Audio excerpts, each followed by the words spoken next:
Hello, folks.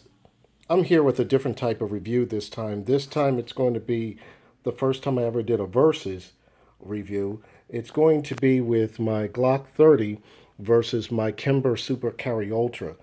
And what's unique about both of these firearms, they're both in my favorite calibers, the 45 ACP. A lot of people, for some reason, have been comparing these two firearms. A lot of people think it's unfair because this is a striker fire versus a single action. But for some reason, there's a lot of interest in people doing these two compact firearms together.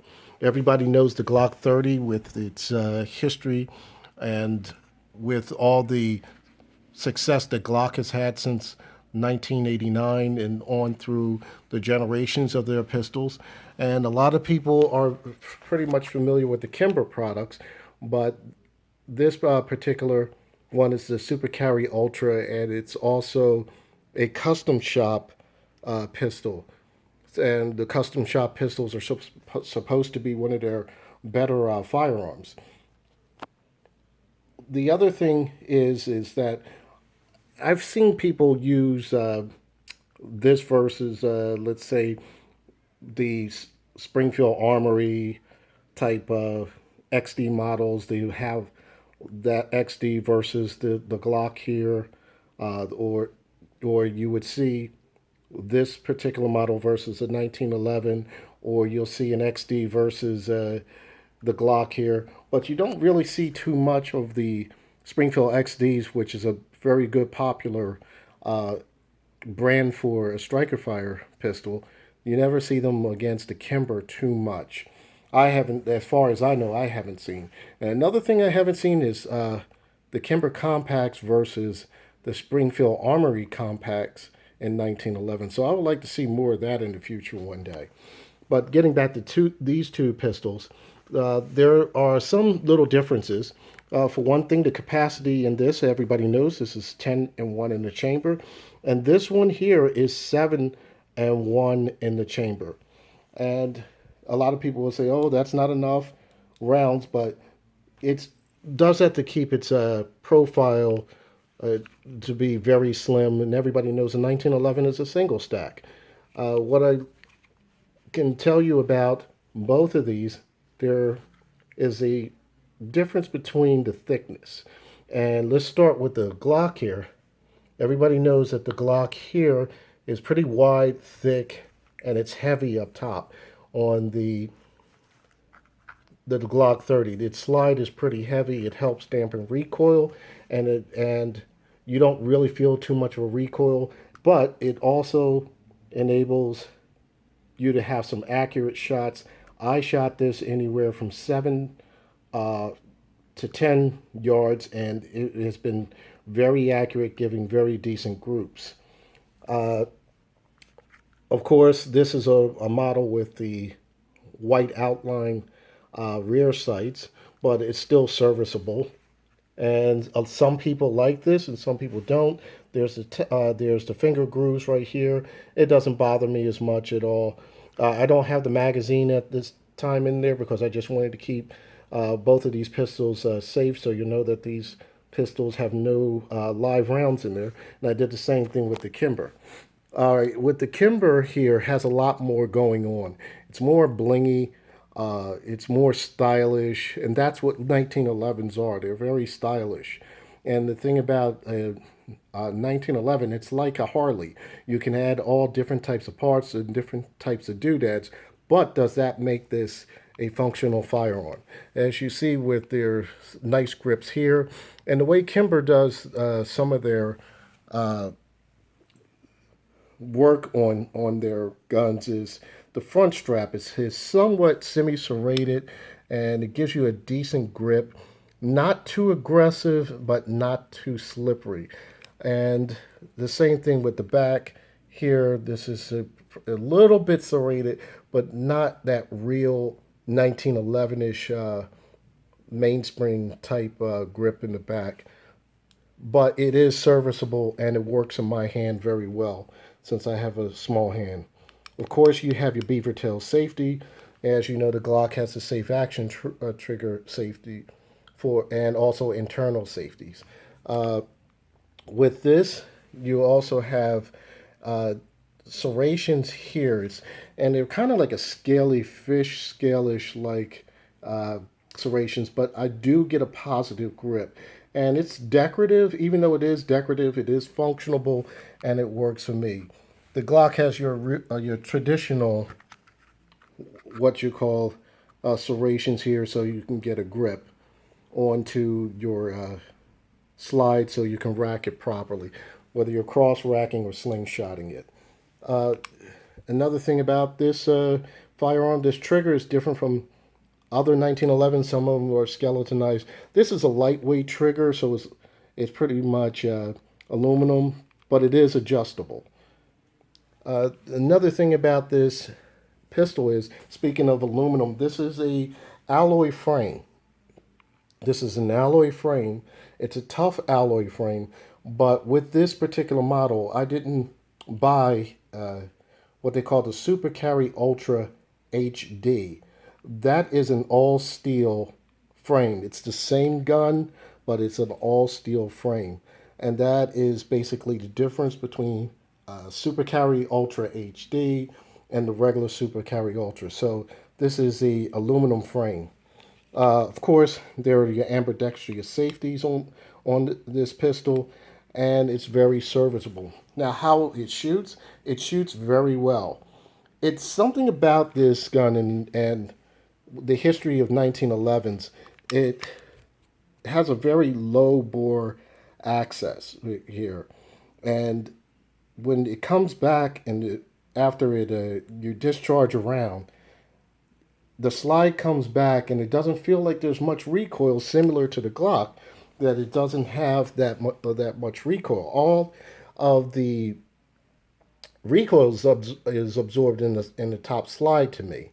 On this particular gun, the recoil is absorbed somehow internally with the double spring system that they have in here, and I don't really feel much inside the frame here, even though it's a aluminum frame. The thing about it is, as you're firing this gun, it feels good into the hand and it shoots extremely accurate. And that's because this gun has a match bull barrel inside. So, as you see, like I said, this gun is unloaded. It's a match bull barrel, and it doesn't have what you call a barrel bushing in the front. Does require a tool to take this down, which some people frown upon because this firearm has to have a tool. Everybody knows the Glock. You can take this down probably in like maybe 10 seconds. This you'll require a little more work, and cleaning is a bit of a chore with this. With this, the sights are three dot sights. They're Metrolite sights. As you saw on this one, this is the white outline. Of course, there's a lot of aftermarket sights you could put on there, so it's not no great loss. What's interesting, I don't have the target with me. I usually have a target that I present all the time in my videos, but I'm going to just say this. These two are extremely accurate. They leave groups within anywhere to, I would, maybe I'm exaggerating a little bit, but it can leave you groups anywhere between 1 and 3 inches, both of these guns. And I attribute that to the bull barrel because this is a custom shop gun and this is a match barrel. And I attribute the Glock's accuracy because it's a proven design, and it's not only a proven design, Glocks are just pretty good. They're just very good. Uh, I would just want to show, I almost got my thoughts mixed up, but I want to show you this. Where I was talking about the slide, and I'm going to see if I could pull this up here. If you notice on the Glock is a thicker slide, which I mentioned before. If you look at the slide on the Kimber, which has a beautiful design on top, a lot of people say that it's supposed to reflect light, so you can at least do some firing or shooting with any glare. And while we're looking at the top, I don't know if you can see it, but that there is a chamber indicator right on the barrel. So that's pretty neat too. You might be able to see the brass for the chamber to see if there's a shell casing there, or so you'll know that the gun is in battery and loaded. Uh, what I like about these two firearms is you look at the size, you look at the width of the slides, and it looks like to me that the Super Carry Ultra is a better fit because, like I said, I like to carry in the pants. I carry this appendix, but I'm not going to get that bold with this and carry this in the appendix cocked and locked. But you see the width of this. I don't know if you saw, but the only this firearm, which is a Glock 27, the Glock 27 is a 40 caliber, and mind you, that's the only firearm I own that's not a 45. I carry this a lot of times in the summer, but the reason why I brought this out because the Glock 27, which is in 40 caliber, it's closer to the size of the Super Carry Ultra, the slide width. It's that much closer. I find that amazing that how Kimber made this that both of these slides are that much closer, but it's still a 45 and this is a 45. I know the Glock 36 is around. I haven't seen those personally myself. I'm pretty sure they might have tightened up the slide a little bit so it won't be so girthy. And I'm pretty sure, I know they have a Glock 30S, so that's, excuse me, the Glock 30 FS, which means slim frame, I believe, if that's the proper designation. But I know there is a slim frame version of this in as a Glock 30. But when you look at this and you look at this, you can't lose. You can't lose with either one of them. This is a little blingier, and that's, I think, the mystique with the 1911. You have a lot of options you can do.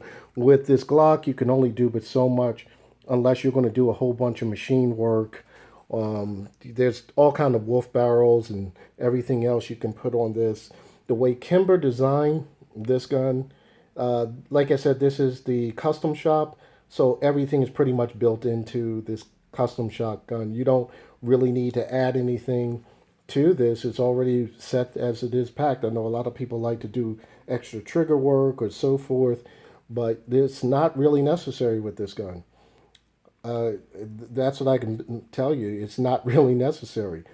I love this gun. I like the way this gun shoots, and it's a really good gun to have for your collection. If you don't want the custom shop version, I prefer you to buy a custom shop version of this rather than the other versions. I think they're made a little better, and I think they're a little bit more reliable. There have been complaints about certain Kimbers and the custom in the compact size that people are not happy with the reliability. And speaking of reliability, what can I say? The Glock eats everything up. Uh, I can throw anything in here. I only use factory, so I'm just talking about factory ammo, and everything really just flawless. I've never had any malfunctions with this. This particular gun will work on everything factory. For some reason, this gun does not work on MagTech ammo. I've mentioned this in an earlier review before. The MagTech ammo, I can't pull the slide back at this time. Maybe I will. I'm going to pause this. Okay, I'm back. I'm using a cell phone to film all this. Right inside here, when you're using MagTech ammo, to me it's a dirtier ammo. It doesn't leave everything. Uh, Most ammo, like if you use Federal or Winchester, uh, it's easy to clean. You can wipe out. With the MagTech ammo, it gives you a sticky residue, which causes the round to get hung up or stuck going up the ramp, up the feed ramp here. And that's one reason why I do not prefer to use MagTech ammo. When I fire this and when it's at round maybe 90 to round 100, that's when I have like three malfunctions. And I attribute that to the ammo. And 1911s are picky with ammo. But in short, this firearm is very good on any other factory ammo. I don't know about reloads or anything. I just don't believe in using reloads. That's just me. I don't know enough about reloads to really play around with reloads in any firearm, and I won't even put it in my Glock, even though this has been proven to use any type of ammo pretty much on the market. So I'm going to close this right now by saying, is there a winner? I don't know. I'm partial to this because I like the 1911s. It's a nice compact size. It fits my hand, and I forgot to mention what's also different about this is that the where the rounds go in this is a little bit longer, so you can get a full hand size grip. With some guns like compacts, you get your pinky hanging out here unless you use a pinky extender. And that's what I wanted to mention about this. I forgot to mention it earlier.